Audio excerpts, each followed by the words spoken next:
Hey everyone, Ted Wyman here on a beautiful wintry Winnipeg day. What better place to talk about hockey than right here? I'm with Scott Billick and we're talking Winnipeg Jets hockey. It's been a very good season for the Winnipeg Jets so far, Scott, but there is some concern there that it's not exactly where they want to be. And I think if you listen to fans, they say that. And if you listen to the players and coaches, they say that too. But as Blake Wheeler said before they went on their break, they're in first place. And that's the most important thing. Yeah, 100%. I mean, I think you need to be, happy if you're a Winnipeg Jets fan, if you're a Winnipeg Jets player that you entered the break first place in the Central Division, and you have good underlying numbers right now. You have a good power play. Your penalty kill is pretty good. You've got good goaltending. You're getting scoring and those types of things. But like you say, they're not exactly maybe where they want to be. Maybe they want Patrick Laine to be scoring more.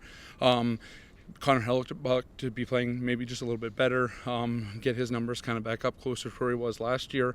But other than that, it's hard to complain about a team that's first in the Central at any point, given how tough that division is. They are extremely well balanced, and if I think Connor Hellebuyck might have said it best last week, and that's that they are a first place team, but they haven't even peaked yet. He hasn't peaked personally. As a group, they haven't peaked yet, and that's an important thing to remember because they're aiming to peak in April and May and maybe even June. Yeah. And if they are able to do that, this team does have what it takes to go a long way. I think so, and I think that's kind of part of it where you're hoping that you can kind of work out those kinks now, figure out what your optimal forward lines are, kind of deal with some of the adversity of injuries that they've had with Ben Sherratt, with Dustin Byfuglien, with Tyler Myers being out at times.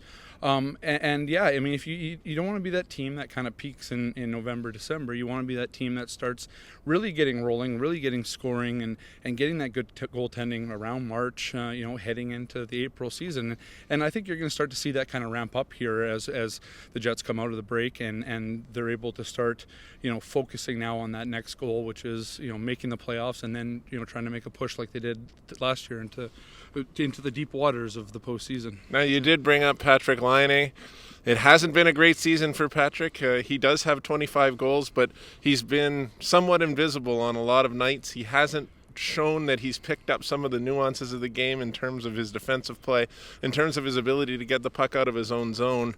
And I think people are concerned about that, especially when he's due to get a pretty big raise in the summer. Yeah. But I look at it like he's 20 years old and he's still one of the youngest players on the team. I think Paul Maurice says it best when he says, you have to have some patience with a guy like that. Even though it's his third year, you still have to have some patience. Yeah, I mean, Paul Maurice is referred to Patrick Laine as a quote unquote veteran, but at the same time, like you said, he's 20.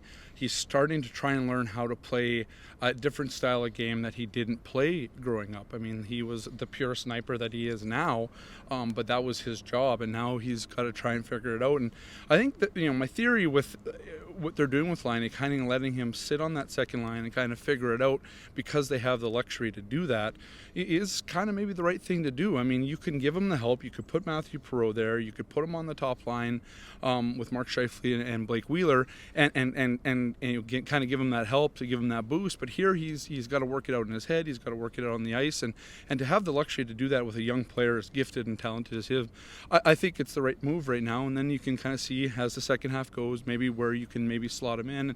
And you've seen a little bit of line shuffling going on, but I think right now they're doing what they need to do with him and just letting him kind of work it out and figure out his way of kind of playing the way he needs to. Absolutely. To me, they're trying to let him learn how to be an NHL player, and in hopes that in 5 years he's as complete a player as he can be and still can put the puck in the net the way that he can with 104 goals before his 21st birthday.